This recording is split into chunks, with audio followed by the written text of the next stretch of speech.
বনলতা সিনেমালয়ের একটা গন্ডগোল লাগলো আমাদের ব্রাহ্মণবাড়িয়া। এটা প্রদর্শনিত হতে দিল না।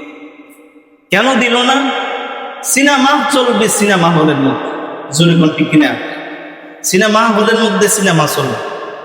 আমাদের ব্রাহ্মণবাড়িয়া এত বড় একটা শহর, আল্লাহর রহমতে সিনেমা না দেখতে দেখতে ওই শহরের মধ্যে এখন একটাও সিনেমা হল নাই। সিনেমা হল নাই, এত বড় শহর সব বন্ধ হয়ে গেছে। এখন সিনেমা হল নাই, সিনেমা তো দেখাইতে পারে না, কিন্তু সিনেমা প্রেমীরা কি করছে? স্কুলের মধ্যে নিয়ে আসে তারা সিনেমা হলের মধ্যে মানুষ সিনেমা দেখে না, বিভিন্ন প্রতিষ্ঠানের মধ্যে নিয়ে তারা সিনেমা দেখাবে। সুর এন্তেজাম ওলামায়ে কেরাম বললেন, সিনেমা হলের মধ্যে যদি সিনেমা চলে, কেউ যদি তার নিজের ঘরের মধ্যে সিনেমা দেখে তাহলে তার এটা ব্যক্তিগত বিষয়, কিন্তু উদ্যোগ নিয়ে অশ্লীলতা এই শহরের মধ্যে ছড়াইতে আমরা দিব, সুতরাং বন্ধ কর, ডিসি মহোদয় বন্ধ কর। অনেক মানুষ বলেন যারা মুসলমান, কোন মুসলমান কি গুনাহের পক্ষে অবস্থান নিতে পারে? নিজে গুনাহ করে এক জিনিস, কেউ মোবাইলে টেলিভিশনে নাটক দেখলো, সিনেমা দেখলো, সে তার নিজের গুনাহ হইল, কিন্তু প্রকাশ্যে রাস্তায় দাঁড়ায় কেউ গুনাহের পক্ষে যদি অবস্থান নেই, তার ইমাম থাকে।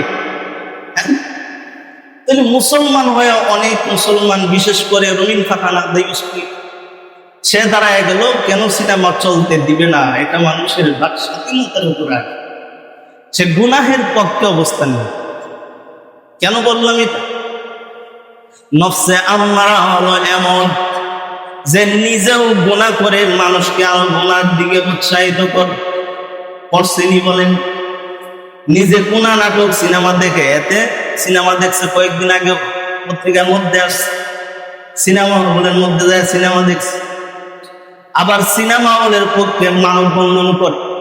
নাউজুবিল্লাহ। তাহলে এটা হলো নফসে আম্মারা, যে নিজে গুনাহ করে আর মানুষকে গুনার প্রতি উদ্বুদ্ধ করে। দেখুন, অনেক মানুষ না বুঝেই, অনেক পরিবারের বাবারা নিজেরা নাটক সিনেমা দেখে অভ্যস্ত হয়েছে। এখন ঘরের মধ্যেও টেলিভিশন নিয়ে আস, এখন ছেলে মেয়ে নাবালক বাচ্চাও টেলিভিশন দেখে।